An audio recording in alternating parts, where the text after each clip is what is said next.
Վանաձայնի եթերում հայկական հարց հաղորդումն է։ Հայկական հարց երեկն ու այսօրը, անցյալն ու ներկան։ Խոսափողի մոտ Մարիամ Հովսեփյանն է։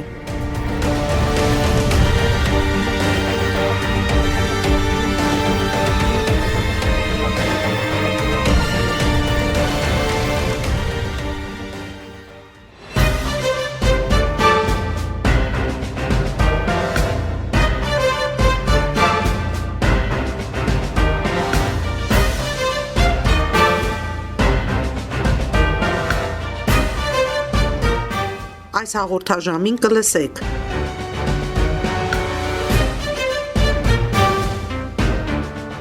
Ցեղասպանությունը եւ արևմտահայերի տարագրումը, մաս առաջին։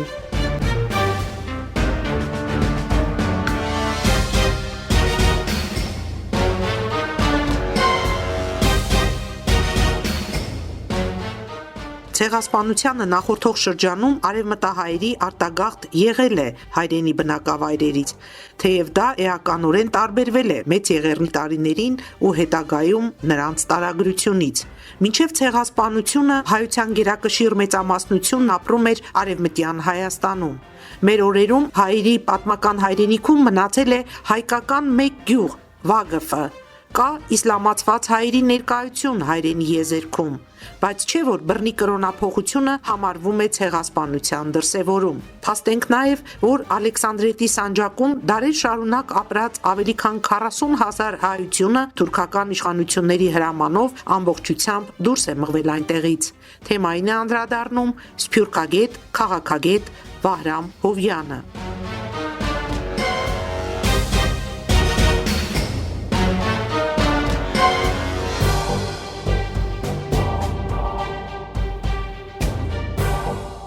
Նախքան ցեղասպանությունն էլ աշխարհի տարբեր երկրներ հայ ժողովրդի գաղթ տեղի ունեցել, բայց ինչով է տարբերվում ցեղասպանությունից առաջ առկա վիճակը եւ ցեղասպանությունից հետո ձևավորված իրավիճակը։ Խնդիրը նրանում է, որ նախքան ցեղասպանությունը, չնայած հայկական գաղթօջախների առկայությանը, այնուամենայնիվ հայ ժողովրդի գերակշիռ մեծամասնությունը ապրում էր իր պատմական հայրենիքում՝ Արևմտյան Հայաստանում, Արևելյան Հայաստանում եւ Կիլիկիայում։ Ճիշտ է, ժամանակի ընթացքում եղել է եւ կոտորածներ եւ որոշակի բռնագաղթ, նաեւ սոցիալ-տնտեսական հանգամանքների բերումով հայերի գաղթ իրենց հայրենիքից, բայց ամեն դեպքում մինչեւ ցեղասպանությունը հայերի գերակշիռ մեծամասնությունը դեռ ապրում էր իր հայրենիքում։ Իսկ ահա ցեղասպանությունից հետո կտրուկ փոխվում է իրավիճակը, այս անգամ ծանրության կենտրոնը տեղափոխվում է դեպի Սփյուռք։ Հայերի գերակշիռ մեծամասնությունը փաստորեն հայտնվում է Սփյուռքում, իսկ բուն հայրենիքը դատարկվում է հայերից։ Թե Արևմտյան Հայաստանը, թե Կիլիկիան եւ թե Արևելյան Հայաստանի մի զգալի մասը, որովհետեւ 1920 թվականի թուրք-հայկական պատերազմից հետո Սուրմալուն, Կարսը, Արդահանը, որոնք Արևելյան Հայաստանի տարածքներ էին, հայտնվեցին արդեն քեմալական Թուրքիայի տիրապետության տակ եւ այնտեղից էլ հայերի հեռացում տեղի ունեցավ։ Այսինքն ցեղասպանությունից հետո միայն Արևելյան Հայաստանի մի մասում է, որ պահպանվում է հայության գոյությունը, իսկ թե Արևելյան Հայաստանի մնացած հատվածում նկատի ունենք Կարսը, Արդահանը, Սուրմալուն, թե ամբողջ Արևմտյան Հայաստանում եւ թե Կիլիկիայում այլևս հայություն գոյություն չունի։ Այսօրվա դրությամբ ամբողջ հայության պատմական հայրենիքում կարելի ասել, որ մնացել է մեկ հայկական գյուղ, Վագըֆ գյուղն է։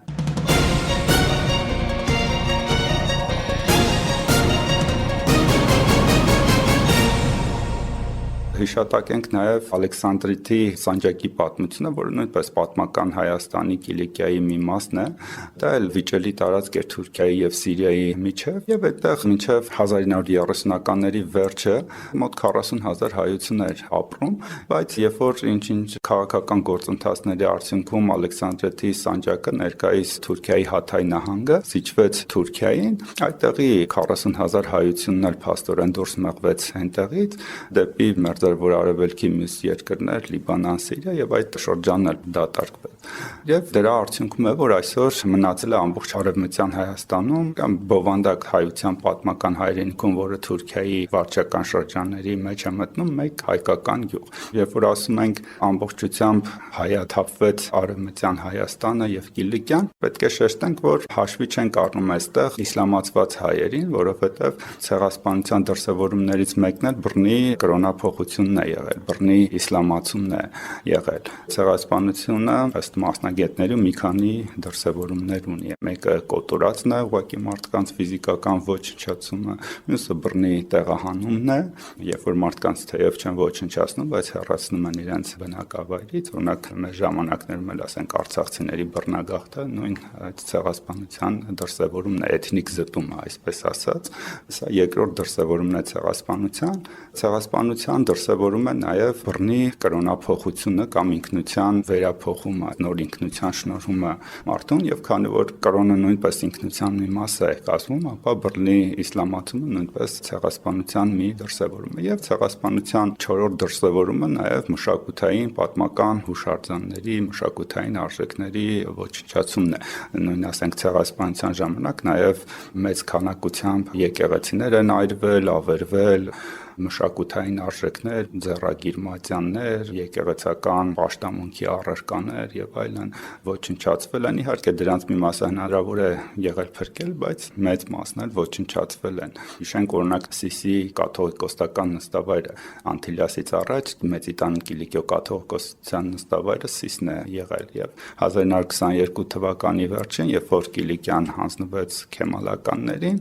այն ժամանակվա կաթողիկոսը ստիպված էր հավաքել ինչ հնարավոր էր շարժական գույքը, այսպես ասած, եւ հեռանալ այնտեղից, որից հետո արդեն թուրք թե զինվորականները, թե ամբոխը հարձակում գործեցին եւ հրի ու սրի մատնեցին կաթողիկոսարանը եւ միայն մոտ 10-ամյա դեկերումից հետո 1930 թվականին Մեծիտան Կիլիկիո կաթողիկոսությունը հաստատվեց Անտիլիասում։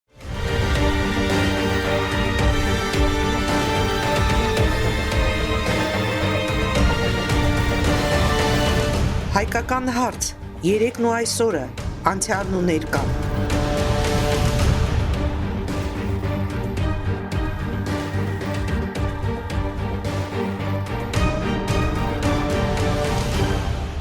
Այն, որ ցեղասպանությունը հիմք դարձավ հայկական սփյուռքի ձևավորման, դրա առաջին չափանիշը այդ քանակական փոփոխությունն էր, որ մինչև այդ հայության գերակշիռ մեծամասնությունը ապրում էր իր հայրենիքում, իսկ դրանից հետո ծանրության նժարը փոխվեց դեպի սփյուռք։ Մեծամասնությունը արդեն սկսեց հաստատվել կամ ներկայումս բնակվում է սփյուռքում, ասենք, եթե պայմանական մոտավոր հաշվարկներով ներկայումս հայերի թիվը մոտ 10 միլիոն է ամբողջ աշխարհում, ապա դրանից միայն 3 միլիոնն է մոտավորապես, որ ապրում է Հայաստանի Հանրապետությունում, մեծ մասը 7 միլիոնը փաստորեն դուրս է գտնում։ Դա ցեղասպանության արդյունքն է, որ նախկինում գերակշիռ մեծամասնությունը իր հայրենիքում էր ապրում, հիմա սփյուռքում է ապրում։ Եվ հա ցեղասպանությունն է, որ հանգեցրեց թե արկա հայ համայնքների ստվարացմանը, նախկինում գոյություն ունեցող հայկական գաղթօջախների քանակական մեծացմանը, ստվարացմանը եւ նաեւ նոր գաղթօջախների ի հայտ գալուն, այնպիսի երկրներում հայ համայնքների ձևավորմանը, որտեղ նախկինում չեն եղել, օրինակ Կանադա, Ավստրալիա,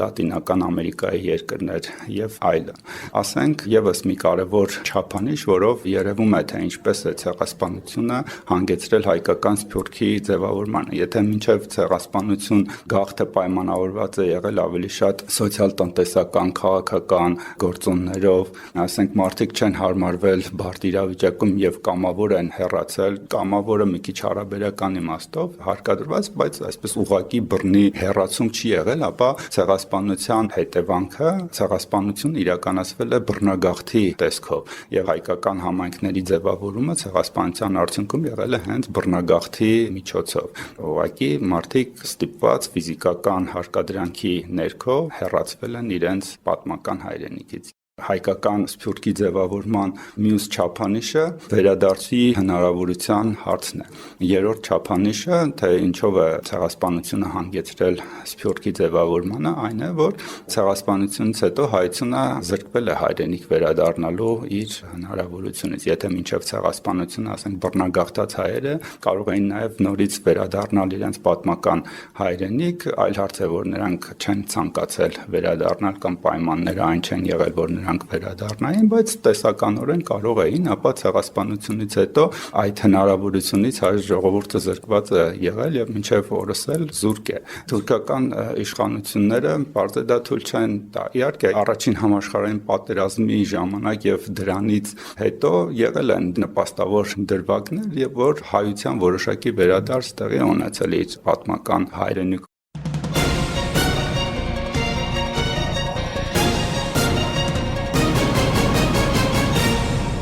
Ռուսաստանում 1917 թվականի փետրվարյան հեղափոխությունից հետո մինչև 1917 թվականի հոկտեմբերյան հեղափոխությունը, երբ որ իշխանությունը գտնվում է ժամանակավոր կառավարության ձեռքը, այս վերջինս բավականին հայանպաստ քաղաքականություն էր վարում եւ ձեռնամուխ է եղել նպաստել նաեւ հայերի վերադարձին դեպի իր պատմական հայրենիք եւ այս ժամանակաշրջանում մոտ 150,000 հայ վերադարձել է Արևմտյան Հայաստան եւ փաստորեն հույս կար, որ նորից Արևմտյան Հայաստանը կվերաբնակեցվի հայերով։ Ոչ միայն վերադարձել են, այլ նաեւ որոշակի բարենպաստ պայմաններ է ստեղծվել նրանց կյանքի համար։ Օրինակ ռուսական բանակում ծառայող հայ զինվորները առանձնացվել են եւ նրանցից ձևավորվել է հայկական զինուժ, որպեսզի պաշտպաներ նրանց թուրքերից, քրդերից, այլ մուսուլմանական տարրերից, նաեւ ստեղծվել են հիվանդանոցներ, սննդակայաններ եւ այլն։ Օգնություն է ցուցադրվել այդ 150,000 հայ հայրենադարձներին, եթե կարելի է այդպես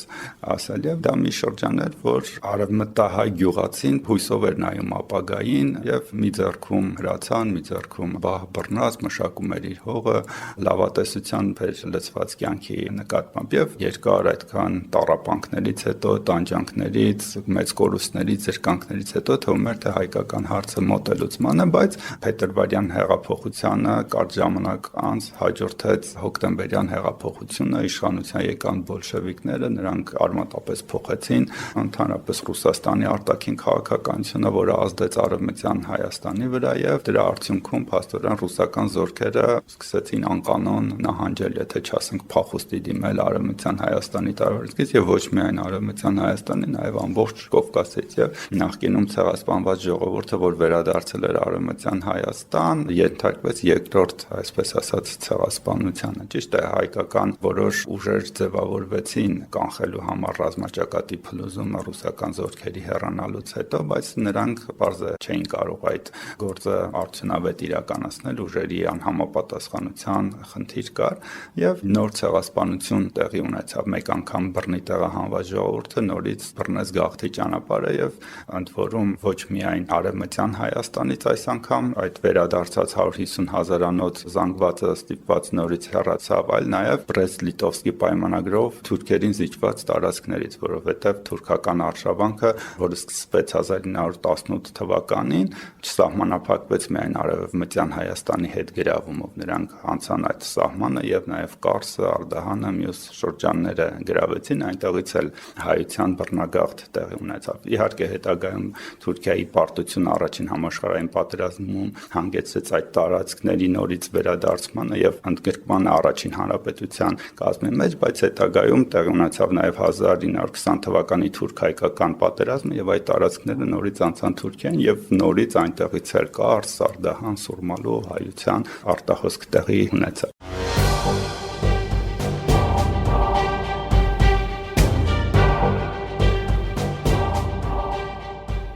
Ցեղասպանությունը եւ արևմտահայերի տարագրումը թեմային անդրադարձավ սփյուռքագետ, քաղաքագետ Վահրամ Հովյանը։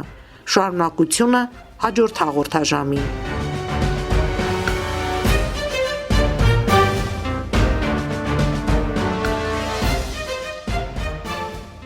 Ավարտվեց հայկական հարց հաղորդման հերթական թողարկումը։ Այն պատրաստել էր Մարիամ Հովսեփյանը։